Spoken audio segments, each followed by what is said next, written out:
sur le papier, le 4-3-2-1 est une formation super axiale. C'est-à-dire qu'on va avoir tous nos joueurs qui sont très compacts, plein axe. Ça va avoir l'avantage d'un point de vue défensif d'avoir énormément de monde dans l'axe.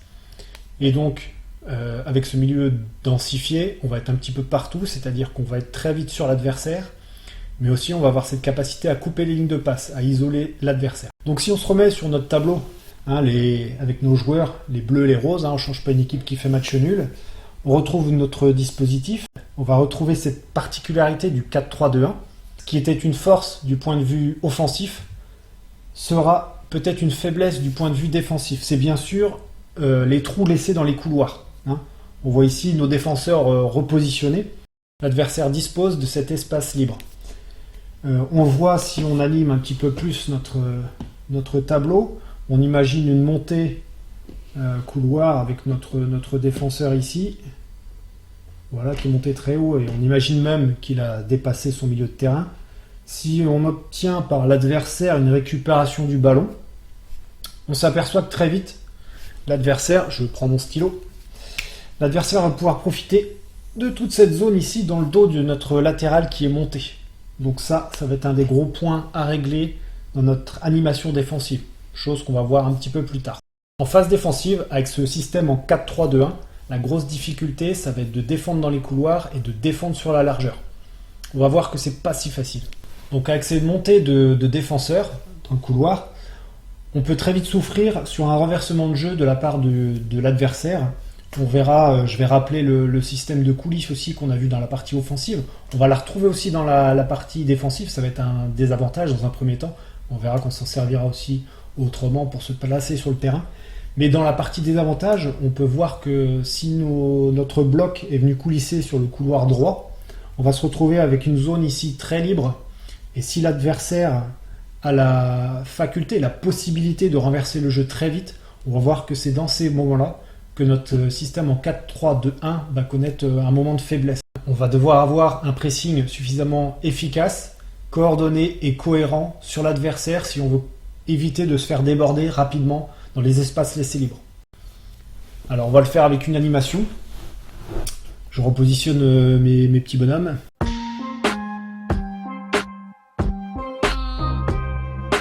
Voilà notre situation. On a les bleus qui ont porté une offensive sur le couloir à gauche, avec le défenseur latéral qui est venu très haut. C'est son rôle, on l'a vu dans la partie offensive. Ce défenseur a perdu le ballon, récupéré immédiatement par le défenseur latéral adverse. Et on s'aperçoit, comme je viens d'expliquer tout à l'heure, que toute notre équipe a coulissé vers l'aile. Logique, me direz-vous, si vous avez vu la vidéo précédente. Si vous ne l'avez pas vue, allez la voir. Et donc, on retrouve donc notre défenseur qui est monté, notre trio axial, donc avec notre partie gauche du trio axial qui est venu compenser la montée du latéral, le milieu offensif, lui ira même peut-être un petit peu plus haut, sera peut-être plus ici, notre attaquant qui va être par là. Et on se rend compte immédiatement que de l'autre côté, on a un joueur, deux joueurs, trois joueurs, et on peut même ajouter un quatrième ici avec l'attaquant qui pourra venir faire un appel ici. Donc on se rend compte que si on ne vient pas cadrer suffisamment tôt ce défenseur latéral, on peut se retrouver avec un changement de jeu très rapide sur l'autre côté, avec un ballon qui va venir comme ceci, par exemple sur notre défenseur latéral, auquel cas on va se retrouver avec une zone qui va être couverte par seulement notre défenseur latéral ici, et il aura face à lui un porteur du ballon et deux appels potentiels. On pourra avoir aussi une transversale directement sur ce milieu latéral lancé ou en profondeur pour cet attaquant. Vous me direz, on peut redescendre ce latéral là. Ok, on redescend ce latéral là et on obtient encore une zone encore plus facile à animer pour nos deux adversaires. Si on replace le ballon, sur notre défenseur là, on va avoir une autre option. Tout simplement, on échange nos attaquants ici.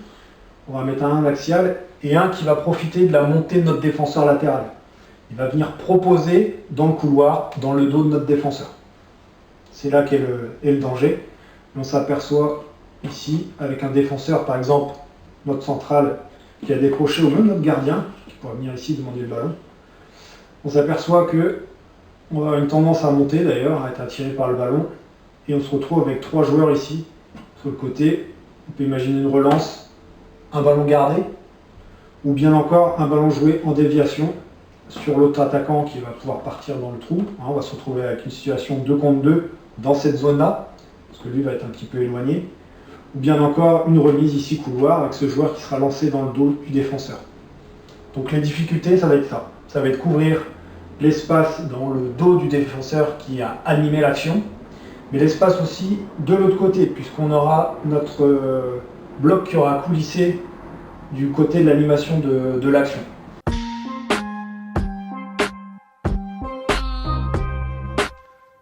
Donc le système de coulisses, on l'avait retrouvé dans la partie offensive de la vidéo, on va le retrouver aussi dans la partie défensive. Ce système de coulisses va être ici un avantage parce qu'il va permettre de se couvrir les uns les autres. On va voir notamment avec un bloc en position, on n'est plus sur une situation de transition comme on était tout à l'heure, on est là avec un bloc en place. On va se rendre compte en fait que le latéral, l'arrière latéral peut se retrouver en situation d'infériorité numérique ou en situation de 1 contre 1. Ce qu'on va demander en fait au milieu central excentré, donc ici ce joueur-là, on va lui demander de venir compenser cette infériorité numérique par un déplacement couloir. Bien entendu, ce déplacement, il va falloir le combler parce que sinon on va se retrouver avec un bloc complètement déséquilibré, désorienté. Et bien sûr, on va être vulnérable aux différents déplacements des adversaires. Alors pour cela, on va se mettre en situation encore. On va partir d'une montée du défenseur latéral adverse qui va venir occuper l'espace libre ici, profiter de cet espace libre pour amener le ballon devant. Donc on voit ici qu'il va venir monter et on va vite se retrouver avec une situation ici, soit de 1 contre 1, soit de 2 contre 1, soit de 3 contre 1. Donc très vite, il va falloir intervenir. Il ne faut pas laisser ce défenseur latéral monter trop haut.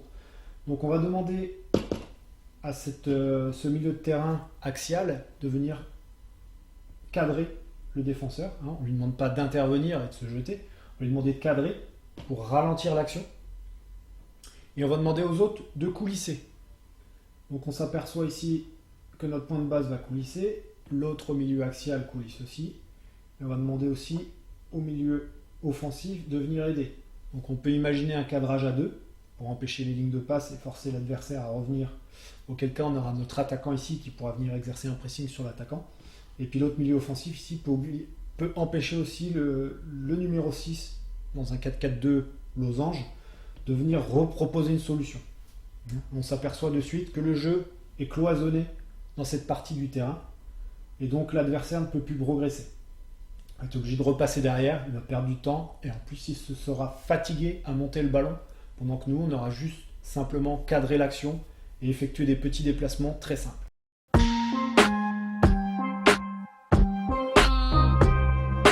Donc on l'a vu dans le début de cette vidéo, le but la plupart du temps dans le système défensif du 4-3-2-1, c'est de ne pas se faire avoir dans le dos, donc côté de l'animation ou de l'autre côté. Donc le but du jeu, ça va être de ralentir le jeu adverse. Comment ralentir le jeu adverse? En l'empêchant de relancer rapidement, en l'empêchant d'être confortable dans sa relance. C'est-à-dire que le joueur qui va avoir le ballon ne doit pas avoir le temps de prendre l'info, avoir le temps de contrôler, de traiter l'info et de renvoyer au bon endroit. Donc très vite, il va falloir être sur le porteur du ballon. Et donc le meilleur moyen de le faire, c'est d'aller le presser immédiatement dès qu'il a le ballon. Donc, comme on a un système qui est très offensif et qui nous permet d'avoir des joueurs placés très haut sur le terrain, avec nos latéraux qui montent, les milieux offensifs qui sont assez libres, on va souvent exercer un pressing à la perte. La tâche, c'est d'avoir notre distance entre nos milieux offensifs qui est relativement faible, avec notre attaquant aussi, bien souvent sur ce type d'action, et on va pouvoir aller presser très vite devant, avoir une densité très vite sur le côté du porteur, puisqu'on a vu que notre système se jouait très vite sur un côté, avec une grande densité. Ça va être un avantage offensivement, mais défensivement aussi, parce que nos joueurs vont être tout de suite très près du porteur du ballon. Donc ça, il faut s'en servir. C'est-à-dire que dans ce système, on ne va pas demander de suite à nos joueurs de redescendre pour aller attendre l'adversaire dans le camp, mais là, on va leur demander d'aller de suite sur le porteur, puisqu'on est déjà sur son terrain, dans son camp, est très proche de lui. Le but du jeu, dans un premier temps, c'est de ralentir le jeu de l'adversaire. On va l'empêcher de jouer très vite et d'avoir des solutions très rapidement. L'autre avantage, et on va essayer de tirer profit de cette situation, on a perdu le ballon mais on est encore très haut sur le pré, on va essayer de récupérer le ballon.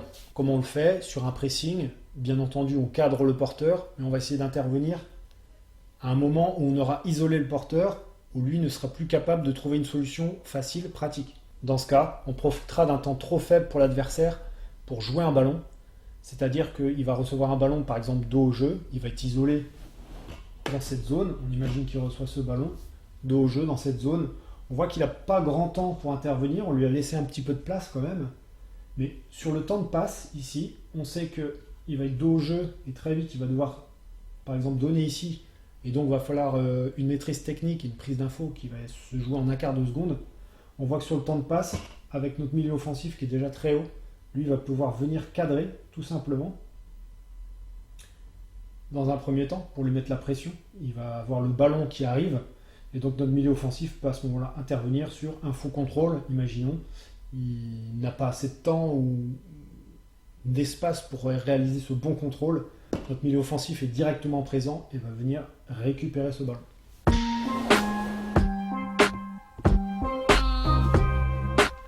Après avoir vu la récupération en situation de perte de balle dans le camp adverse, avec un pressing à la perte, on va voir maintenant la situation de récupération de la balle en zone de presse.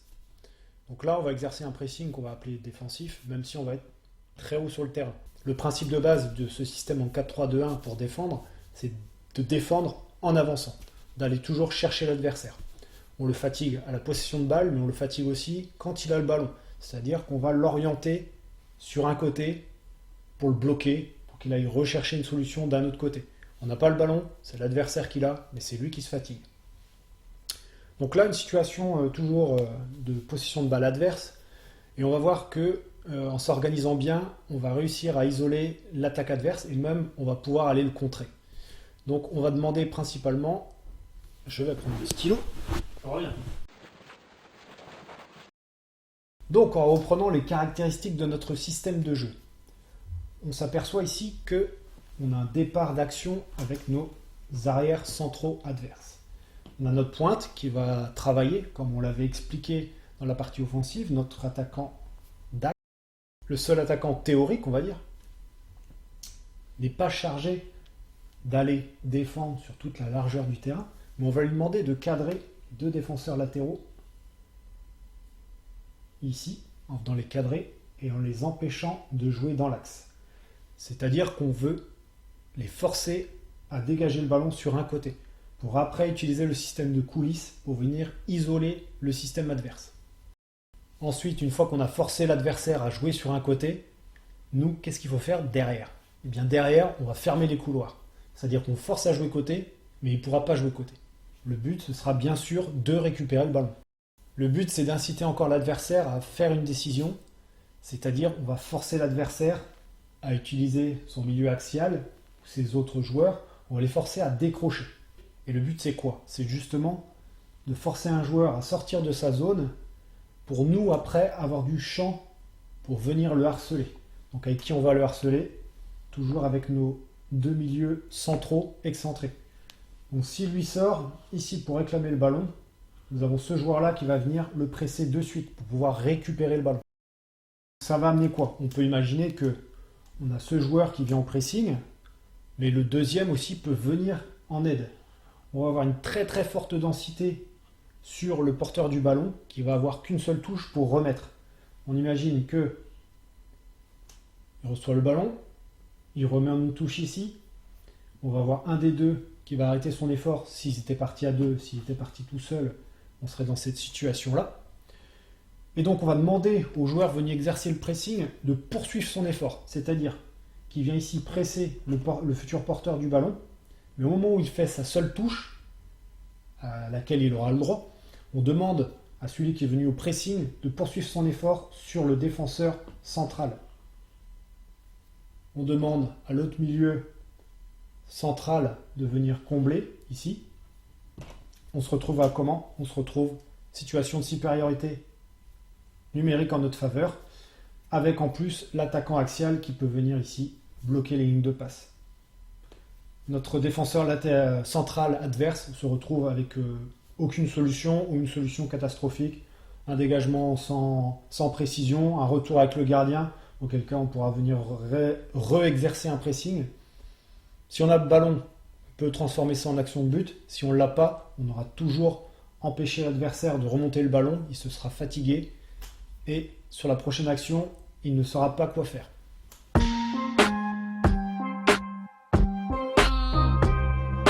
Donc on l'a vu avec les animations précédentes, ce système de jeu, d'un point de vue défensif, peut parfois être un petit peu compliqué à comprendre pour vos joueurs et un petit peu difficile à animer dans la rotation des joueurs, dans la coordination de leurs déplacements. Ce qu'on peut faire, de manière encore plus simple, c'est on garde le système en 4-3-2-1 sur la partie offensive, mais on le transforme en un système en 4-4-2 sur la partie défensive. Ce sera plus facile à assimiler pour vos joueurs et on va arriver à quelque chose d'un petit peu plus compréhensible, plus basique. Explication en schéma.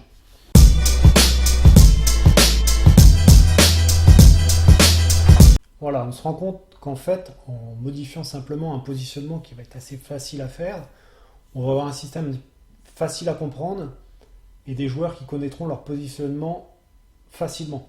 On ne va pas avoir ce flou des systèmes de coulisses. Demandez tout de suite à vos joueurs, passez en 4-4-2 sur le positionnement défensif, avec des tâches très précises, très faciles à comprendre.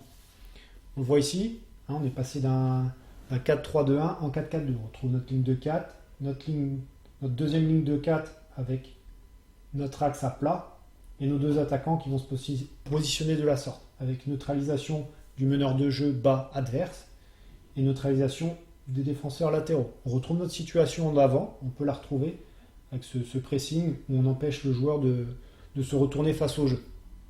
Mais ce n'est pas ce qui nous intéresse sur cette phase-là, sur ce schéma-là.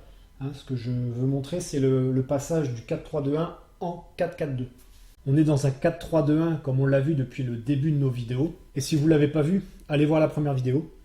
Donc le 4-3-2-1, ici présent, ligne de 4, ligne de 3 axiale, nos deux milieux offensifs qui sont très libres, et notre attaquant. On imagine une montée de balle classique, côté gauche, avec notre bloc qui a coulissé dans ce sens-là. Une perte de balle rapide par une récupération du défenseur adverse, qui va transmettre de suite à son arrière central. Sur ce temps de passe-là, on va demander à notre bloc équipe de se réorganiser en 4-4-2. Comment passer du 4-3-2-1 au 4-4-2 ? Tout simplement, on va demander à notre point de basse d'aller chercher le joueur juste à côté de lui et à notre milieu offensif, le plus loin de l'action, d'aller couvrir son aile. Tout simplement, ça donne ceci. Point de basse va chercher son joueur le plus près. Le milieu offensif, le plus loin de l'action, va aller chercher son aile. Et on a notre milieu axial de côté, donc soit lui, ira chercher le meneur de jeu le plus proche du ballon, c'est-à-dire ici notre point de base dans un 4-4-2 losange, ici numéro 6, qui va venir serrer ici. Et on se retrouve dans la même situation que précédemment, on va pouvoir exercer un pressing sur le porteur du ballon dos au jeu, mais on est dans une situation de 4-4-2, qui sera plus facilement compréhensible pour vos joueurs.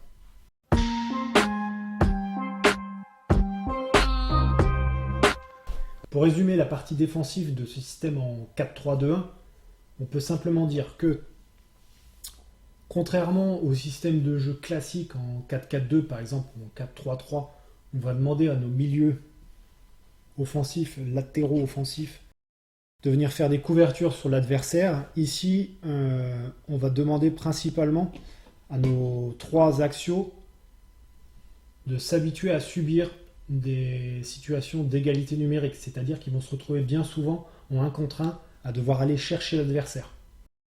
On retrouve ici les qualités de battant qu'on avait évoquées dans la partie offensive. Elle va être encore plus visible dans cette partie défensive avec notre trio axial. On va, notamment avec ces deux joueurs ici, qui vont avoir une fonction de harceleur de l'adversaire. Donc ils vont avoir une capacité à répéter les efforts, à venir chercher, à venir presser et à relancer. Donc ces deux joueurs-là, capacité de course, capacité de répétition des efforts au top. La partie vulnérable sera celle évoquée en tout premier lieu dans cette vidéo, c'est-à-dire les couloirs. Hein. Donc le couloir côté ballon, hein, dans le dos ou côté opposé. Donc il va falloir ralentir le jeu ou empêcher l'adversaire de jouer confortablement.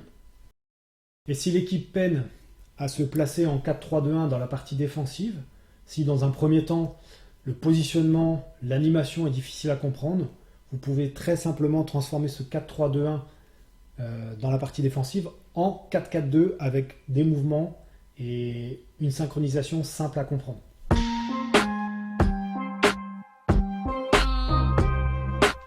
C'est la fin de cette vidéo consacrée au système de jeu en 4-3-2-1 sur la partie défensive. J'espère que vous avez pris autant de plaisir à suivre cette vidéo que moi à la préparer et à vous la présenter. N'oubliez pas de vous abonner, ça se passe en bas de l'écran à ma chaîne. Ça vous permettra d'avoir les nouvelles infos, les nouvelles vidéos et les nouvelles infos du site. Pour ceux qui sont en train de suivre cette vidéo sur le site, je vous invite à poursuivre juste en dessous. On va suivre des extraits de matchs du site footballia.net. Donc c'est un Milan-Liverpool de 2005 qui vont vous permettre de voir en réel ce que je vous ai montré sur tableau avec cette animation structurée. Je vous dis à très bientôt sur entraînementdefoot.fr. Ciao!